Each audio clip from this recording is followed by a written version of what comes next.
Set this recording. Hopefully that's going to work today. Hello everyone and welcome in. We're at top of the hour, so we're going to just get going. I will ask if you're just joining us to mute as you're coming in, please. If you've got anything that you want to join in with, then please feel free to use the chat. If there's any specific questions, then we'll put a push out for those. So if you can just mute yourself just to help with the lines. As I said, we're very much live, going for the slightly shorter half-hour format through this time round. Webcams are completely optional. They won't be on the recording, but it's always nice to have that kind of extra social view as we're kind of going through today.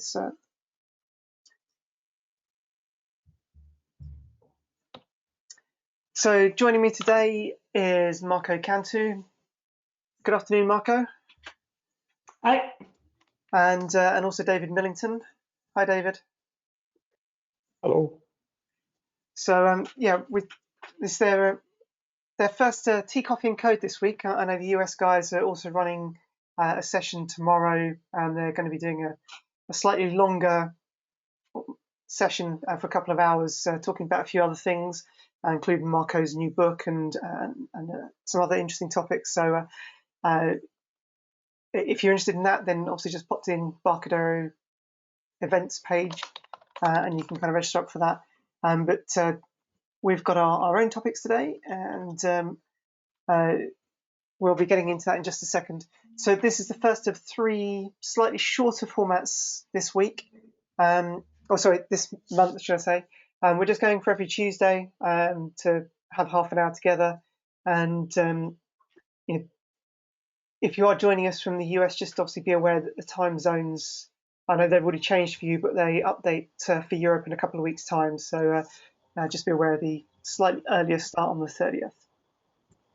The replays are going to be up on the Embarcadero's blog, but also there's a YouTube playlist. So if you go to the TCoffee and Code replays on the bit.ly URL, it's at the bottom, it is case sensitive, then you'll be able to get in directly into the list of the replays with the sessions that we did earlier in the series, so to speak, with the kind of the industry trends and looking at the Open Tools API and the really interesting session from Daniel Tetti on the managing open source projects, the stuff that we did with Jens Fudge around test-driven development, and also the kind of language session where we spoke about the different language features and bits.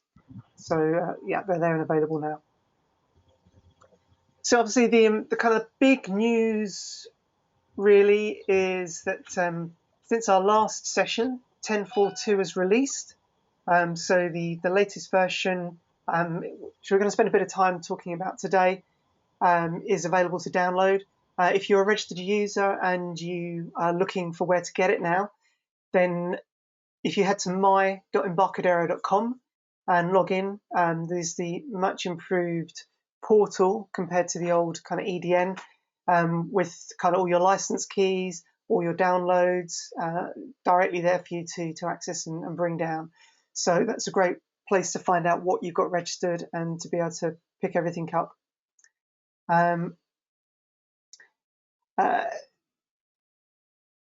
If you haven't got 10.4.2 and you're not on the latest version, then just pop to the Embarcadero website and you can choose kind of RAD Studio or Delphi or C++ Builder, and there's a start for free, and you'll be able to get the RAD Studio trial to play with for 30 days. So that's a great place to kind of kick off and get going. Okay, so I said just having a quick look on, sorry, my mouse is driving me crazy here. A few different things just popping around on the chat here.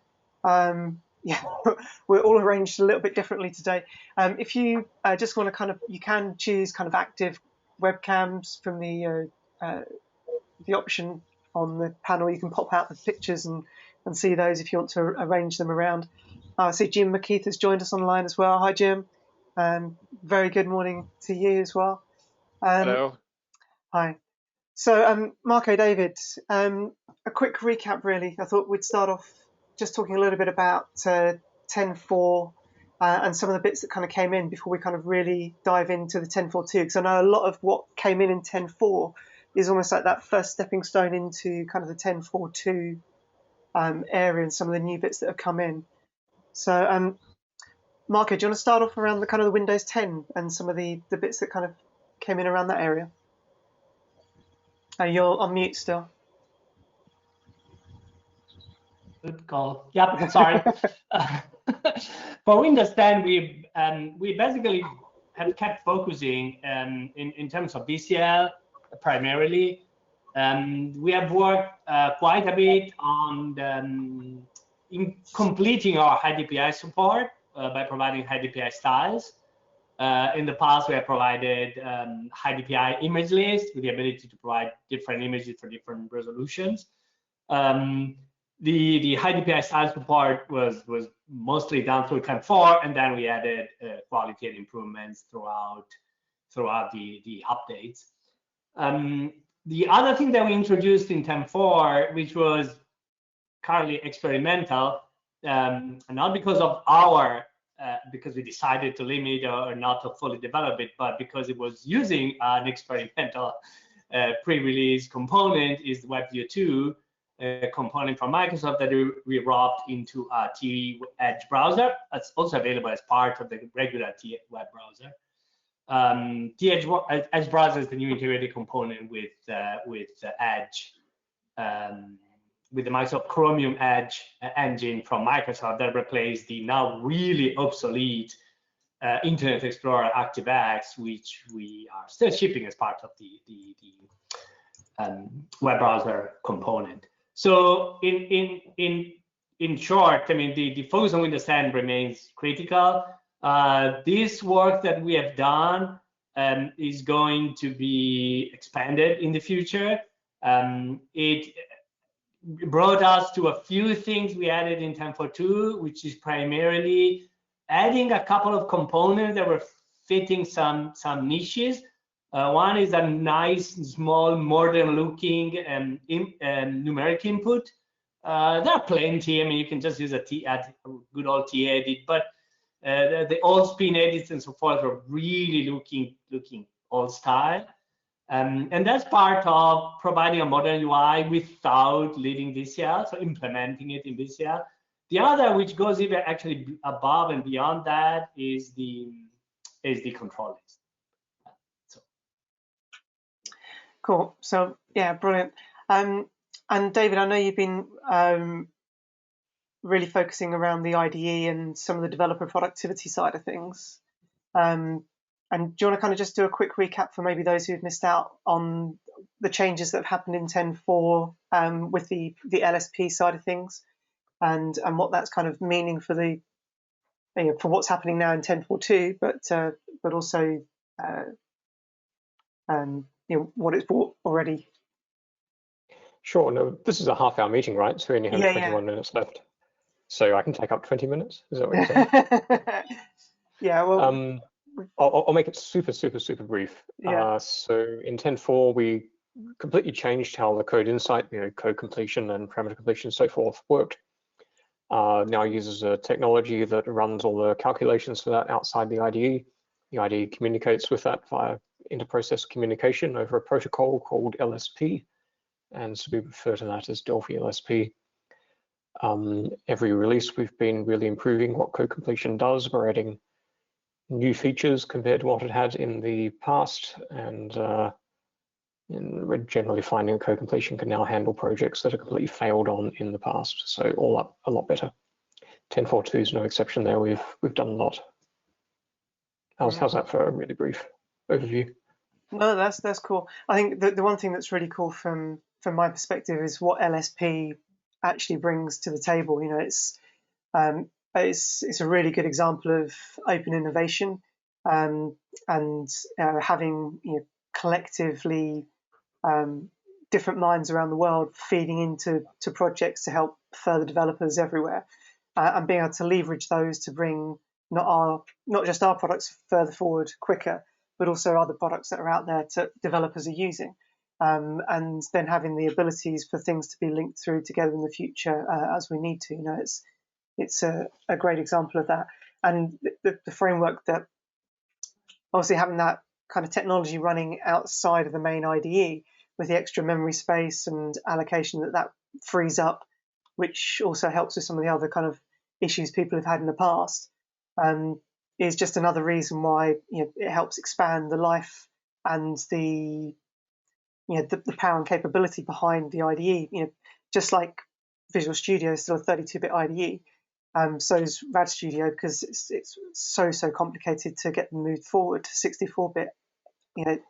And having these bits there just really help and set in kind of in motion some of the other kind of really nice things that then become available for developers and other tool chains and bits to build on top of to further support the IDE as well, which is I think sometimes the foundation stone and the underlying infrastructure it puts in place is often missed by people. I think it's such a strong thing to add into the IDE in that regard. So. Yeah, I think it's good because we're able to we have a replacement that works better than the old one, and we're in a position where we're able to add features. We had quite old tech there. It was first introduced in, I don't know, 96 or 97 or something. And in 10.4.2, for example, you might have warnings or hints in the code editor now, which we never had before. You can control click on inherited, which you can never do before, and something like that.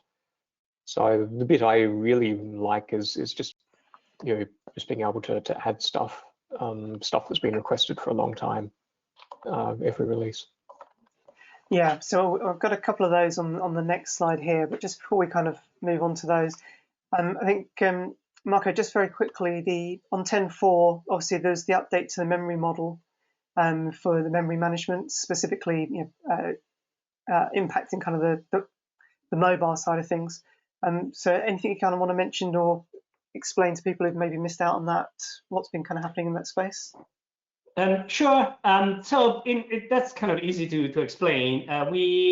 When Delphi moved to mobile, there was a big push to move to a different memory model, kind of more modern approach, with not going to garbage collection, because that's problematic for multiple reasons.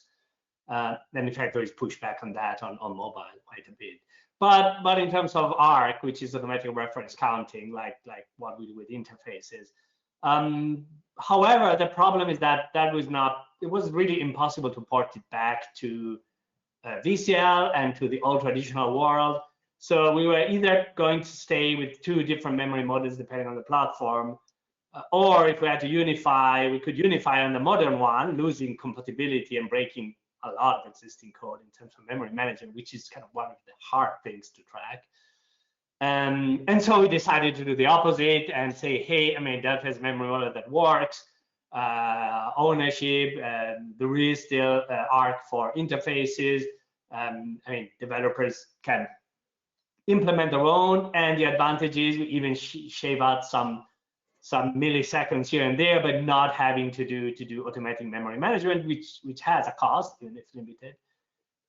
So at the end of the day, we've decided to unify on the classic Delphi model, recognizing, there was good intention in going that direction, but ultimately it was a bit short-sighted in terms of making sure we keep things simple and simplifying, but only for half of the platforms. It's not making it simple, it's actually making it more difficult. So, so long story short, we got back to classic on all platforms, and that's it. The other thing is managed record. Well, that's a new language feature, which is a relevant new language features that we added in 10.4. Actually, it should be called custom managed records, because managed records have existed. If you have a record with a string, it's managed, but now you can have your own custom managed record, implying you can have you can define a constructor and destructor type of operations, not technically destructor, constructor.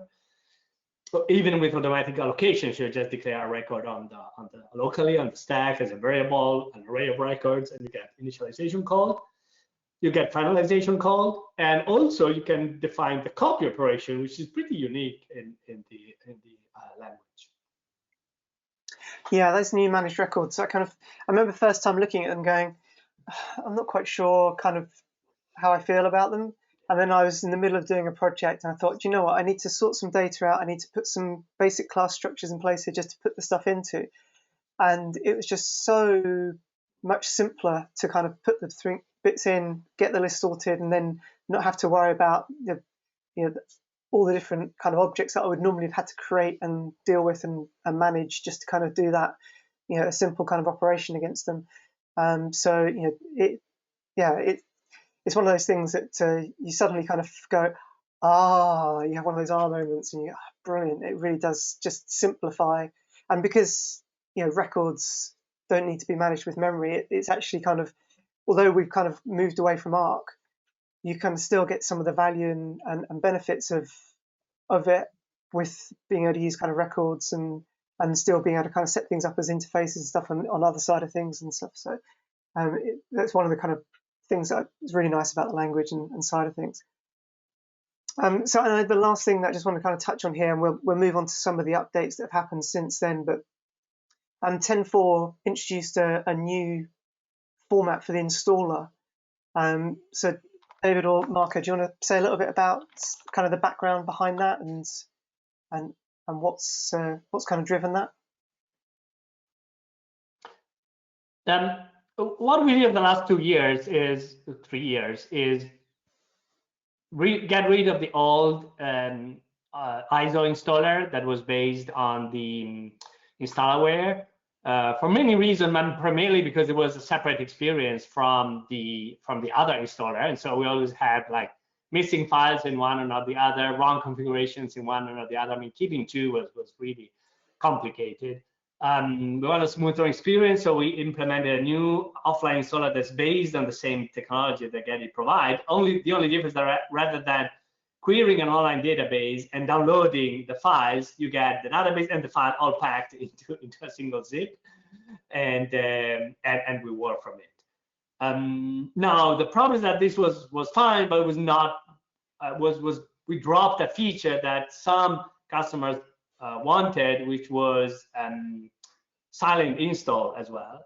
So we got offline installation rework, and then in 10.4.2 we got silent installation rework. So you can install using both models, offline or online, without having to interact. You specify the platforms and the features up front in a command line screen, and then you have to accept the EULA, and then all it goes and it downloads, installs, does everything, and when you're back, everything is up and running. Yeah, there's the thing that always used to bug me with the old installer is if you used one version and you wanted to update, it was kind of an absolute nightmare. And that's really been kind of fixed and resolved now with the new installer. I think one of the things that, we have so many companies who work in defense and kind of really locked down networks. They need to have the traditional kind of offline installation, but equally need to be able to interact with it in ways that used to be a bit more like the way the online installer had to do. And we've now got something that works really, really nicely for that, which is great. And it's kind of moving on. One of the things that's really improved now with 10.4.2 has been the silent installation option. I was speaking to one customer just last week where they've got 30 licenses of Delphi they need to get deployed out and updated, all on a highly managed network, and using the licensing server, and now being able to use the silent install option, they've been able to get that deployed out in a fraction of the time it used to take them to kind of get it deployed out in a much more managed and controlled way. So they've been absolutely delighted with the new silent installation options. That's a really powerful kind of update. Okay, so we've got about 10 minutes just to kind of finish through. So in terms of 10.4.2, obviously with the Windows 10 side, we've had some really nice updates with the WebView 2 control, which is based on the T-Edge browser, which is Chromium based. Obviously, when we released on 10.4.1 and that component came out, the control from Microsoft was still in what they called their Canary phase, which is kind of just slightly pre-release version. And we now got full support for the release version. And there's been a couple additional options added in for file caching and stuff, which is quite a nice update. It's definitely worth having a look at that. And also the kind of the big thing really has been around the on the Windows 10 side has been the Marco's already mentioned the control list and the new number box, but the update to the way Microsoft are packaging their applications and the new MSIX packaging. So Marco, do you want to say a little bit about the packaging side of things with that?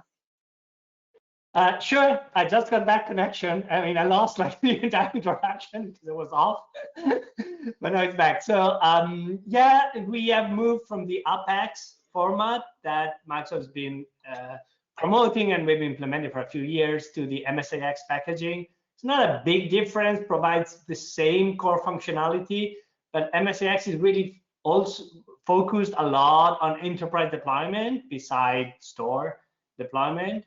So we fully recommend going the MSIX direction for packages. Yeah, I think one of the benefits of the MSIX and the old Apex formatting is that the apps are basically sandboxed, aren't they, Marco? So yeah, that's true in both cases. The app is sandbox and it goes what was originally called the desktop bridge, which now it's called package applications. Don't ask me why. So when you're building a Win64 native application, you can build a packaged or unpackaged application. What we generally build with RAD Studio is unpackaged applications, but you have the option to package them. The difference is in the packaged app run in a virtualized kind of sandbox or container, because it's more modern to say container. Basically meaning that their access to file system and registry is limited, and there are a few low-level things you're not allowed to do. But for the rest, I mean, they have access to the full Windows API, so you can do pretty much everything. But you also get access to some features that are currently not available, like some of the WinRT features. However, in the future, Microsoft has promised to make everything available to everyone. So waiting to see it. Yeah, the difference between the two would get blurred over time into a single kind of continuum almost. But you can do everything on both scenarios. But package apps, because they are inherently safe, they can be installed by the end user. They don't require admin to install by design. I mean, that's architecture. I mean, even if you have the most restricted IT that said user cannot do anything, I mean, package apps can be installed by design. So that's why using MSIX is a great way to distribute enterprise apps, because people can just install, update, manage them very smoothly within their local installation without having IT and without the risk of installing an unmanaged apps.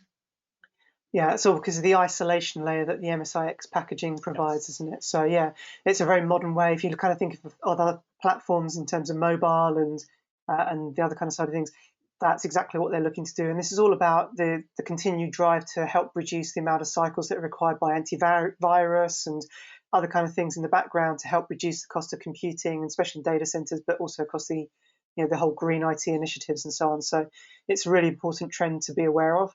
And something that can really help set your products apart from your competitors. Obviously, you mentioned the high DPI updates that came in 10.4, but that's been expanded through 10.4.2. There's been a big update to the Canopca controls as well to make sure they're fully high DPI supported. So that's they're available through Get It to kind of go and get now. David, just in terms of the developer productivity side, obviously the great update we've got around the hints and warnings in the Code Insight. Do you want to mention a little bit around that quickly?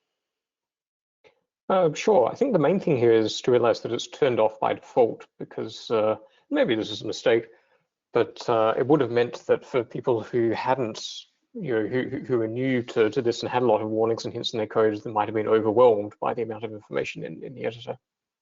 Perhaps we'll turn on by default in 10.5. Okay. So if you don't know what we're talking about, yes, there's an option. And so the option, when it's enabled, shows warnings and hints in the editor as underlines, just like errors in the editor.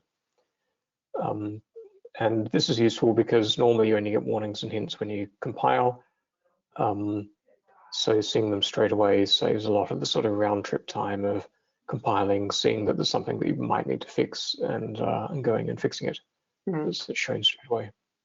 To me, it's kind of one of those things that's very agile in its thought and its origin.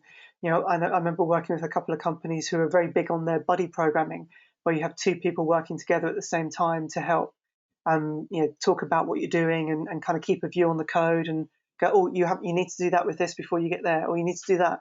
And it's almost like having that extra buddy kind of virtually sat there with you, kind of going, hey, you haven't initiated this variable yet. It's which is pretty cool, and actually pointing out on the screen exactly where you need to do it. So in terms of kind of agile and that kind of side of things, it's just another reason to be, you know, looking at kind of the groundbreaking stuff that we're doing with Dwarf, which is pretty cool. Can I ask a quick question about that? Yeah, go, Jim. So the I can't remember what it's called now.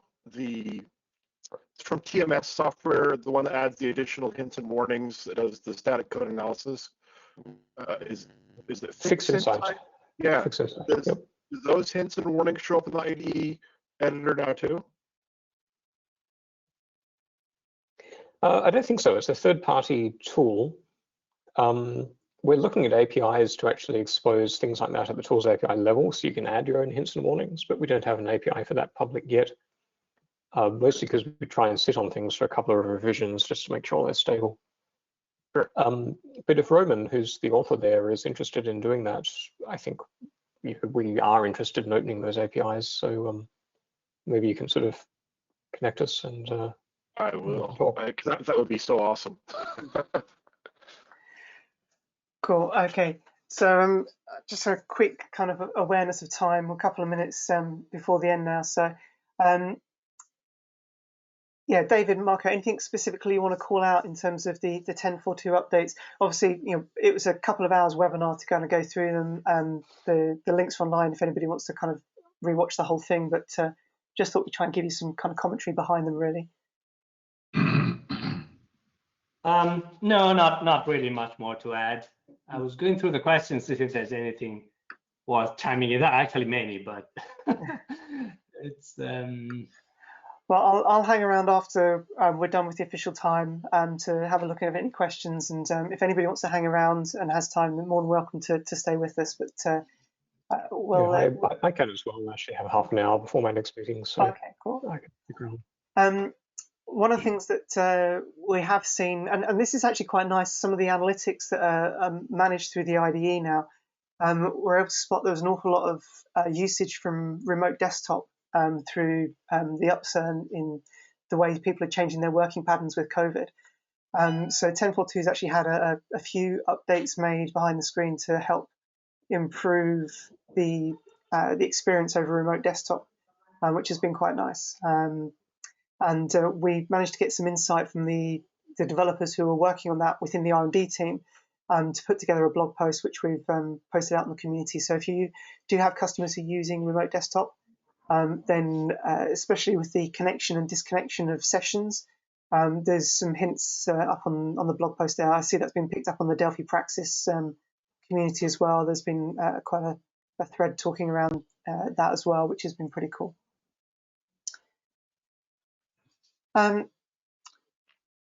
So David, obviously for the C++ side, one of the big things on 10.4.2 was the split dwarf and the bits around the C++ linker. So do you want to maybe just give us a 2-minute heads up on that area? Yeah, I actually have a blog post in draft about this, which I'll post sometime during the week. So basically, with many C++ projects, we find that the linker can be strained with the amount of memory that it requires, due to all the data that's in the app. A lot of that is because of debug information. When you compile for each compilation unit, like your .cpp file, same as a Delphi unit really, contains both the compiled code for that unit and the debug information for that unit all in one file. And so when you link all of these together to create your final executable, the linker loads all of the compiled code and all the debug information and has to do a bunch of stuff with it. Linking is a fairly complex business. So that's why it uses memory. And split dwarf is that it's a really weird name, but dwarf is the name of the file format for the debug information. And split dwarf simply means that we're splitting the dwarf information out to a separate file, and all that's left is this tiny little stub of information telling the debugger, hey, go look somewhere else. So when the linker links everything together, it basically deals only with the compiled code, which might be 10% of the size, perhaps, and links that in the application. And when the debugger comes along and it loads the app, it reads this little stub and knows that instead of trying to load the debug information from the normal location, we built into the exe to go look for it in these external files. So yeah, that's what split dwarf is. Strange name, but really helps the linker. Yeah, every time I hear it, I'm looking around to see if anybody's got a H kind of on their forehead at all. That reference passes me by. Oh, red dwarf. So it just kind of keeps popping. I should have put it in a red color. So anyway.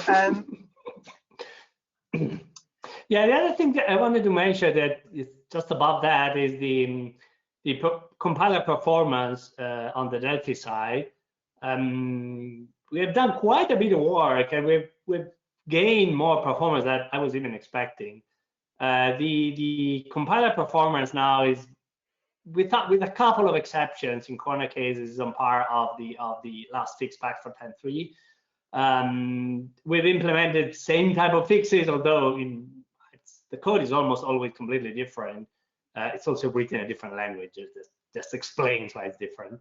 But anyway, so what we gained is a very good compiler performance. Now, the only drawback is that to get performance, we reverted one fix that was bad to revert. So it's a case you can get an exit out of memory. No, actually, it's a Stack Overflow because it goes into some cases where when you have circular unit references, the compiler was going bonkers. So we implemented a fix at the very, very last minute, which does the work and is actually relatively fast, but it leaks memory. So people with large projects have experiences out of memory because of a couple of leaks. We have a fix that is being tested right now. It should be get out shortly, maybe not this week, but shortly. And that keeps the performance, but addresses the memory issue. I think in losing 1% performance or something compared to not having that test at all. So we're very happy with that. I mean, the compiler performance matters, whether it's trimming your 20 minutes to 5, which is fantastic. But even if it's trimming your 3 minutes to 2.5, because well, it's time. I mean, this 30 seconds multiply any time you do a rebuild.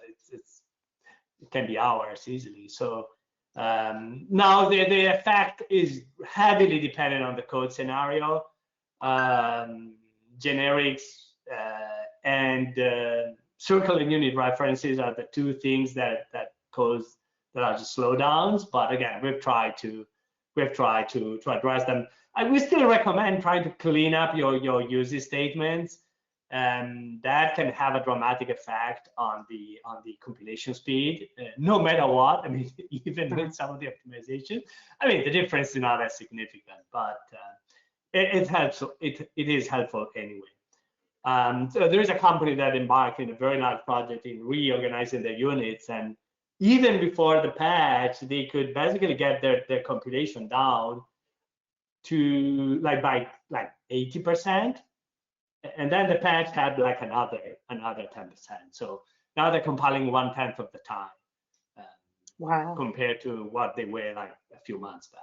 But again, most has been only on their side by cleaning up the circular uses and very complicated graph of usage statements. That doesn't have the compiler.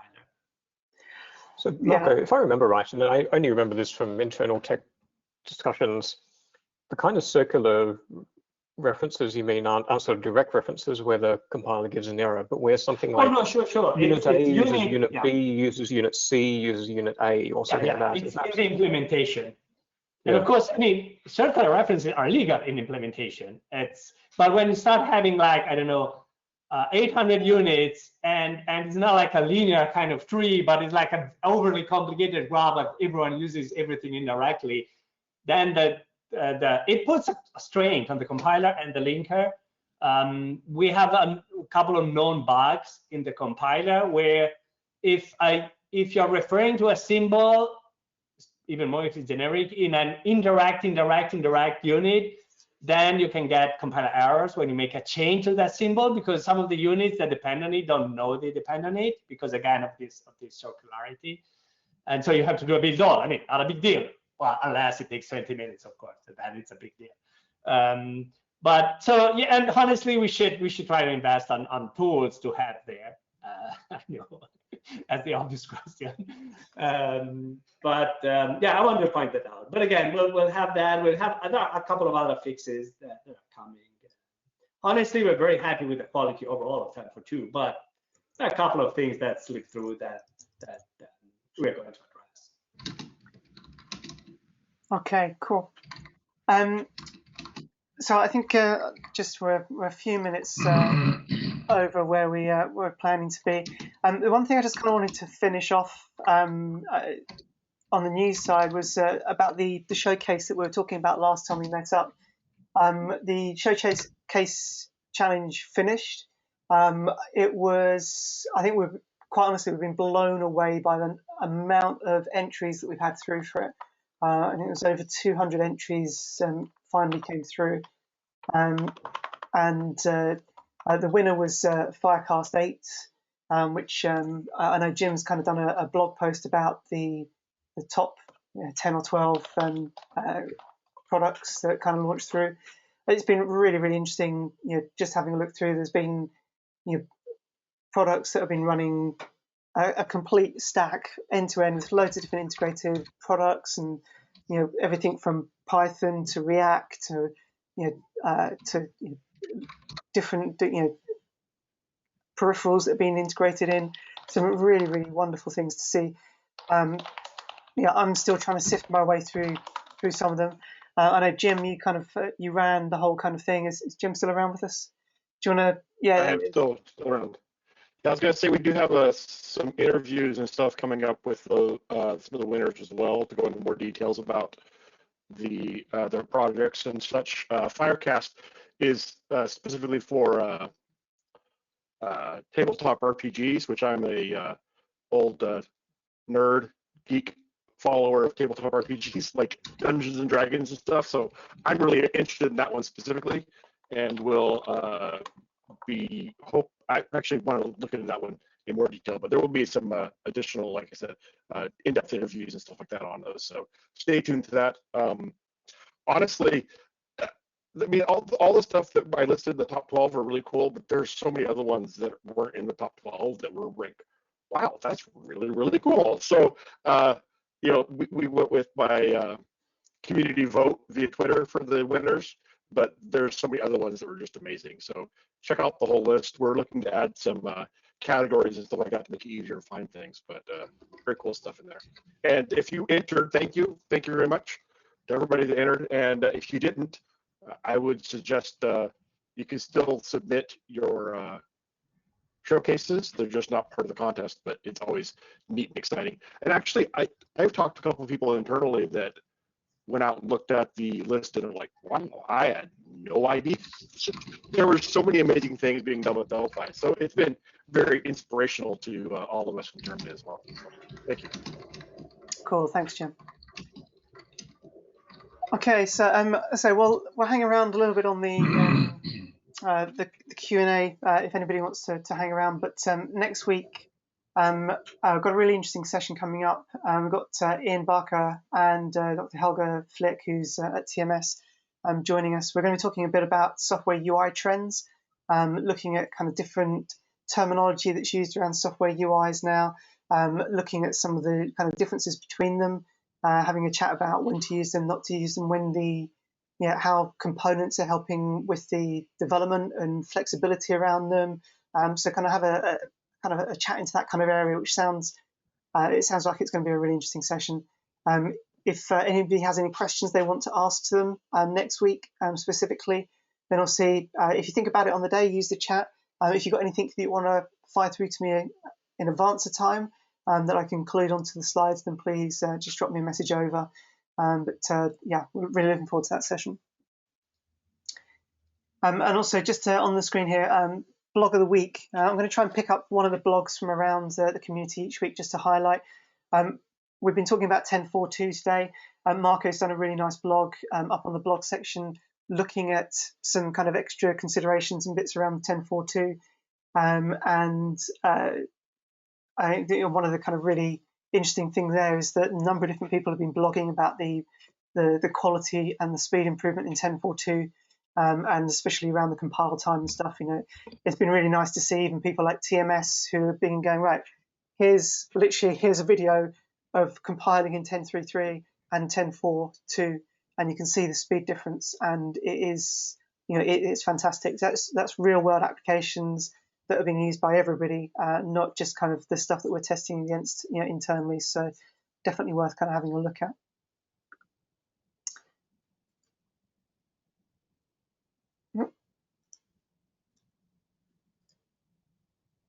So I'd say that's pretty much us for today. Obviously, I appreciate we've run probably 10 minutes over compared to where we were aiming for today, but there's been quite a lot of interesting chat and quite a lot to try and cram in today. So we're going to hang around for 10-15 minutes if people want to, just for some of the chat. But otherwise, kind of feel free to head off and get back to your work. But let's Marco, David, anything that you've seen from the chat that you want to kind of pick up or follow up on? There's a lot in the chat, though I think actually in the chat most stuff has already been replied to within the chat itself. There's a lot on the compiler speed, which is great. The stuff about some environment variables actually for installing, and that's something that we keep on thinking that we would like to look at. Yeah, I can't promise a particular release, but we do know it can be an issue when you have many versions of RAD Studio installed. I have a VM that I keep which has Delphi 7 through to 10.4, I think skipping only 2005 installed on it. And so I do understand the issue there. My own solution there actually is that I use NTFS junction points. So I create a program files Embarcadero Studio folder is where most of the recent versions of RAD Studio are installed. So I create a C PFES program files Embarcadero Studio junction point, which points into that much deeper folder, and then I set up my path to use that. Now I fully agree you shouldn't have to do that. Perhaps the installer or IDE should handle it for you. But that is one solution, one that I find pretty reliable. Cool. Yeah, just going back to the chat on the circular references and kind of being able to speed up your compilation through those. There's a couple of suggestions in here for tools to help with that.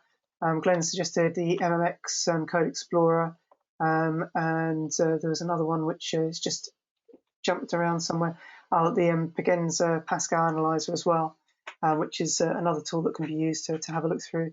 I think at least one of those was on the infographic that we did for DevOps, looking at kind of the different things to use around the DevOps cycle. So that's also a really kind of useful reference point for looking at things and identifying tools that can help at different parts of the development cycle. Jim's just putting in some links there to those as well. There's some comments about optimizations from the fixback. We have implemented a lot, though we haven't implemented everything, and we go through this each release, so we'll most likely add more in 10.5. We can't always add every optimization that is in the list. Basically, I mean, there are a couple of approaches we take. When we see an optimization there, we don't just implement it as is. We dig down into the fundamentals of the cause of what went wrong to require that optimization, and you often rework a new solution to the same problem, which I think is a better approach, because the ID fixback just sort of patches something that already exists, and it's better architecturally to go and actually solve the problem. But some patches as well, might work for 95% of situations, but not for 5% of other projects or something like that. And when you're installing something like the IDE fixback, if it doesn't work for you, you can just uninstall it. But we need to support everyone. If we have a bug that only occurs for 0.01% of customers, that's still a lot of people. And so sometimes when there are optimizations that you fix it for many people but not for everyone, or fix it for many people but introduce a problem for other people, you might not necessarily hear about that in the discussion of the fixback, but sometimes they can exist. And those are ones that we wouldn't fix as is. Someone's on the telephone, by the way, if you want to. Yeah, I just spotted Alan just picked up the phone, so I was able to put him on mute. But I hopefully there's a bit of interesting insight both into our approach of tackling the optimizations, not just taking them as is, but sort of using them to analyze the architecture. But also, if something is not implemented, that's the reason why. In general, though, because we take that approach of using the optimization as sort of an indication of something and going to figure out under the hood what the reason for that was, even if the patch as is in the fixback might not be applicable, we may still be able to find a solution. So we can't promise everything in the fixback will be integrated, but we do our best for the majority. Yeah, I'm just pulling up on the screen Rapide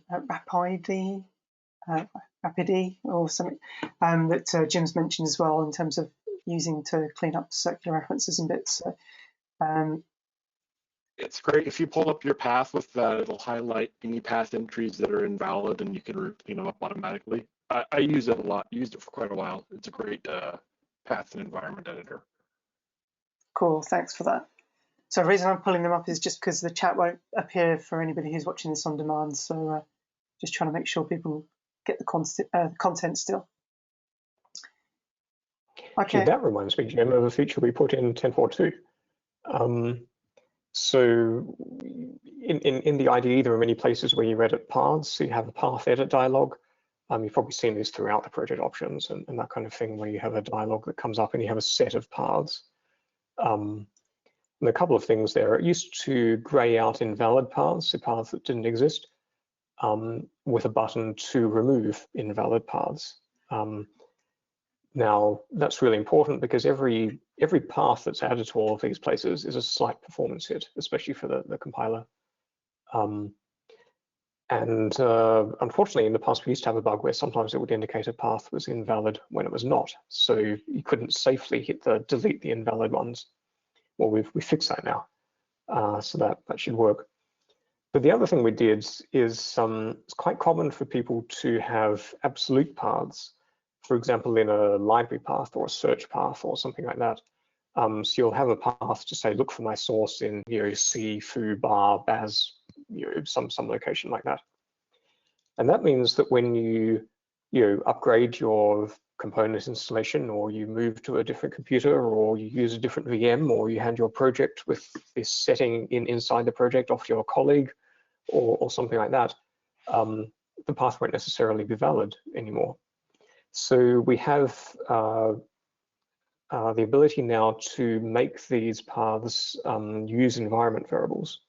So if you're pointing to something inside your documents folder, you can hit a button and the path will be automatically rewritten to use $documents / the location, or something like that. And you can use this as well to set up your own system in your internal dev house. You might have, because I've worked at places where many dev houses will say, okay, your source must be located in a particular location to make it applicable for everyone.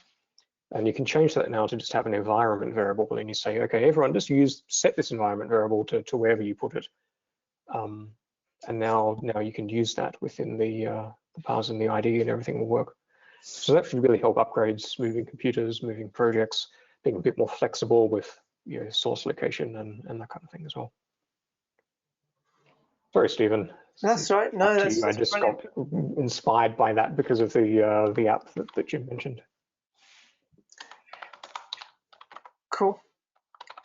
Okay, so I think we've pretty much hit the bulk of the questions and bits from the Q&A panel. So I think basically, thank you everyone for joining us today. Really looking forward to the session next week around kind of the software UI trends. I certainly, just going through and getting some of the bits prepared for next week already. There's some really strange words that you're going to hear, and it's great to understand exactly what they are and be able to help sound like you know what you're talking about sometimes with different things and UI bits, and also get different perspectives.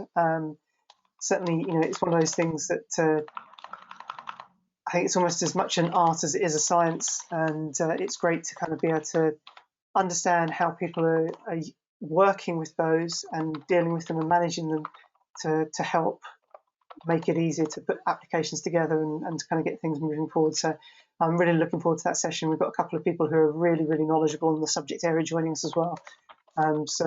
Yeah, make sure you're tuned in for next week. But likewise, as always, please feel free just to drop myself or any member of the team an email over if you have anything you want to chat about. Yeah, we'll see you again next week. Happy coding, everyone. Real quick, I put a link into the, we're doing another Central Time Zone session tomorrow for this, for TCoffee and Code. So I'll put the link in here again for anybody that didn't see it the first time put it in. Would love to see you join then. If it's, will be a few hours from now, but tomorrow. So it's at 5 p.m. UTC. Cool. Hope to see you all then. All right. Bye, everybody. Cheers. Thanks, Jim. Thanks, everyone. Bye-bye. Bye. Goodbye. New topics, more topics.